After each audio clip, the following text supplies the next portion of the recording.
Différentes associations travaillent à Toulouse sur la médiation numérique et l'initiation à la programmation auprès des enfants, dont notre coproducteur Combustible Numérique. Nous avons souhaité recevoir la Compagnie du Code qui organise régulièrement des codings goûtés à la mêlée numérique, ainsi que des courses de robots, des événements où des enfants découvrent la logique, l'informatique et la programmation, non pas d'une manière scolaire, mais au contraire amusante, créative et participative. Nous avons la joie de recevoir François de Rochebrune, gérant fondateur de l'opérateur de téléphonie Étoile Dièse, administrateur à la mêlée numérique, cofondateur de la Compagnie du Code, organisateur de la Toulouse Robot Race, dont la prochaine édition, je me suis planté, donc c'est 22, 23 21-22. 21-22 septembre, je suis désolé, vraiment désolé. Et enfin, Scratcher sur écran dans les rave parties de robots.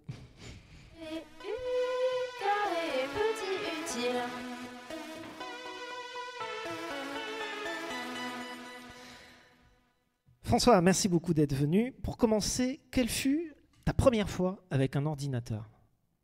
Alors je m'en souviens totalement. C'est milieu des années 70. Je rentre dans une pièce et il y a un gars devant un ordinateur. Alors vous en parlerez dans les prochaines éditions, là, Silicium. C'était un PET. Le PET. De Commodore, si je me souviens voilà, bien. Ouais. Exactement. Ouais. Et donc, c'est vrai que c'était un très bel objet, mais en même temps, les capacités...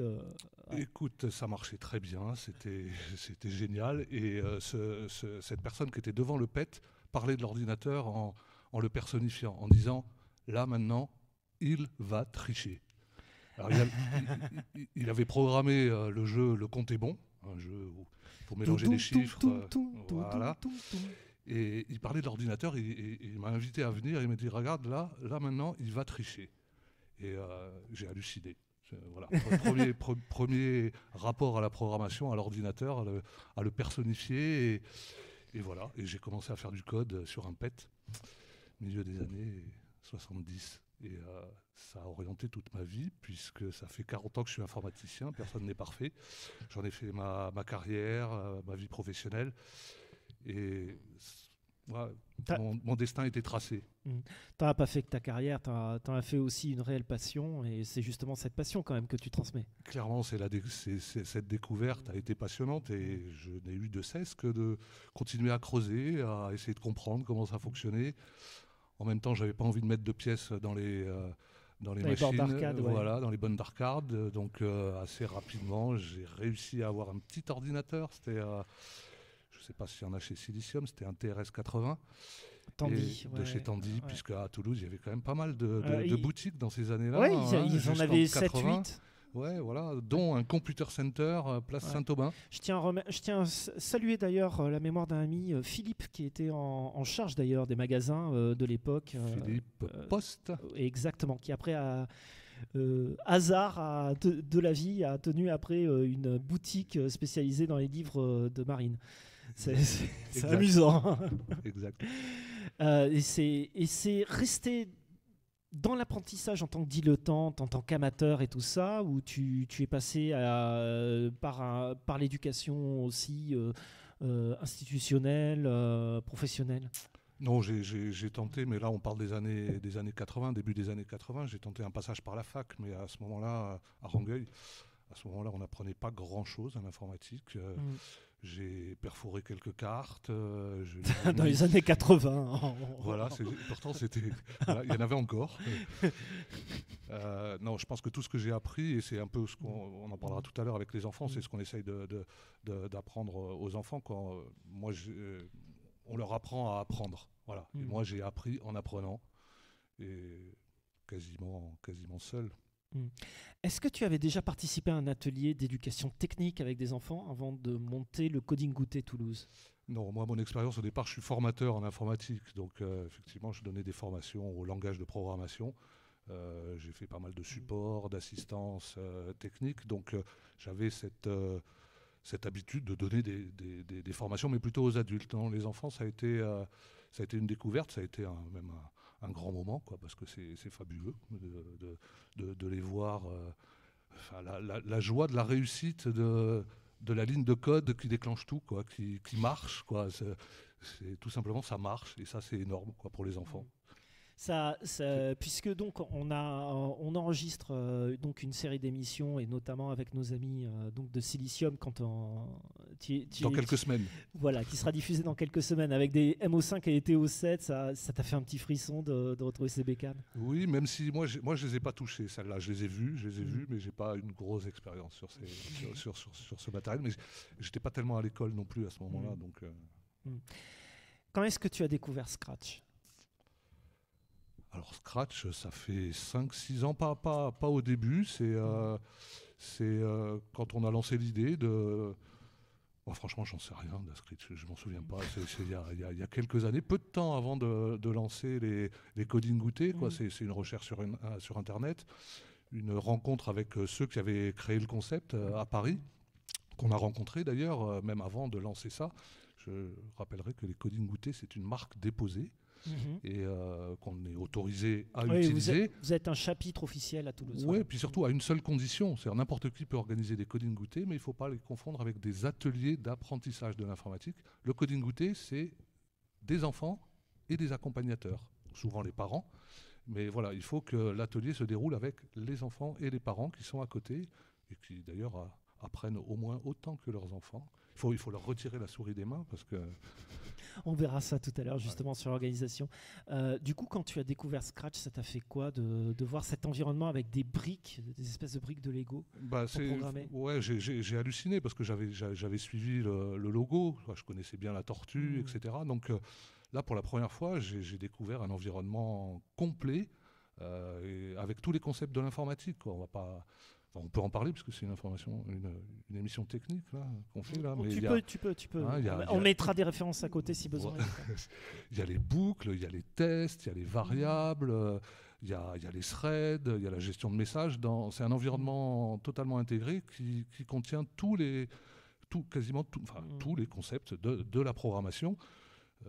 Après, effectivement, c'est un assemblage graphique. Avec un mode en plus, c'est événementiel, donc ça change complètement du programme traditionnel. Complètement événementiel, multithread. Les applis, les petits jeux qu'on arrive à développer avec ça sont multithreadés. On a un lutin qui bouge dans un coin et un autre qui bouge dans un autre coin, chacun étant piloté par son bout de code.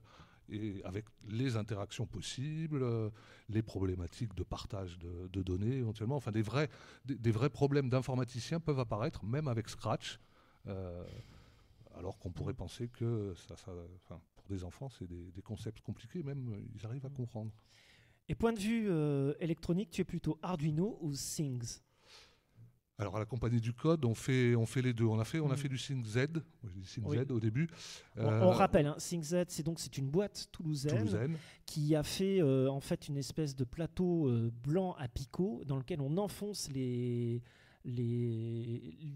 un afficheur, une diode électrosensible, des trucs comme ça. Et c'est surprenant, quoi. Ça marche, on le pilote de son ordinateur, il n'y a pas besoin de réfléchir. C'est extraordinaire. C'est un excellent outil pédagogique. On recommence à en faire avec eux. Là. On en a eu fait il y a 2 ans. Et puis, certains animateurs se sont orientés plus sur Arduino parce qu'ils voulaient aller un petit peu plus loin. Et en termes de composants électroniques, il y avait un petit peu plus de choses. Et là on recommence. Là, on fait des ateliers avec eux, avec leur matériel.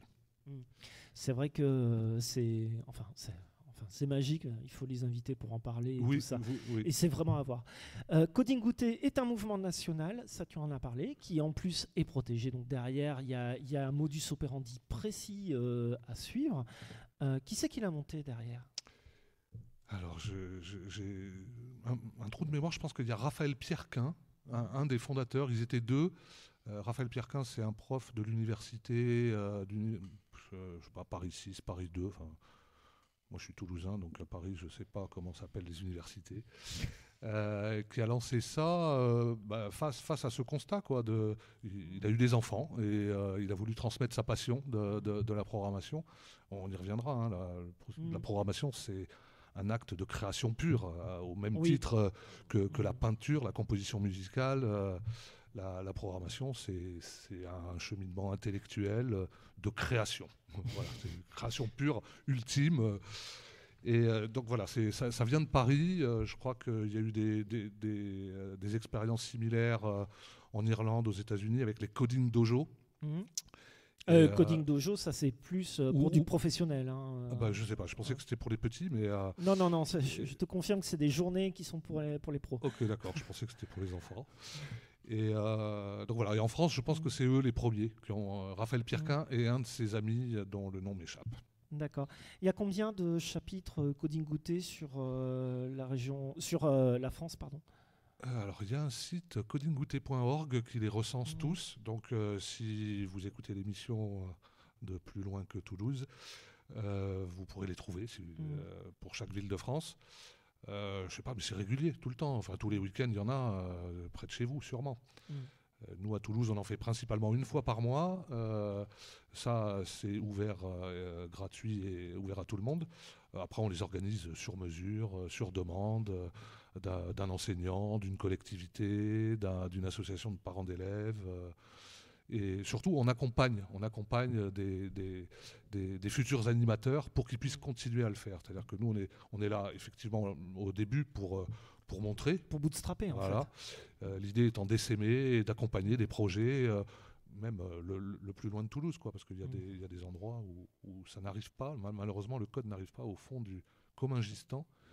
Et il serait temps que ça bouge un petit peu là-bas. Oui. La compagnie du code ne fait pas que ça. Donc une semaine et demie en fait après la première diffusion de cette émission, il y aura donc la Robot Race qui aura lieu le 21 et 22 septembre. Cette fois-ci, j'ai noté, je me plante pas. La Robot Race, en fait, c'est arriver à faire 110 mètres à un robot, c'est ça? Ouais, alors là, on parle de d'une catégorie qui est la catégorie roulant, parce que c'est une course effectivement de vitesse, mais les robots ne sont pas tous les mêmes et ne jouent pas dans la même catégorie. Donc il y a 3 catégories. C'est pas la peine d'essayer d'arriver avec sa voiture autonome, quoi. Disons que la piste est peut-être un peu trop petite. Ah, mince. Mais disons que les robots humanoïdes, les piétons, on ne peut pas leur faire 110 mètres. Ou alors ils vont mettre une demi-heure, quoi. Donc, mais par contre, les roulants, oui, effectivement, ont une piste de 110 mètres de long à faire. Alors que justement, les piétons n'ont que 10 mètres à faire. Donc ça, c'est devant, si je me trompe, c'est devant le Quai des Savoirs.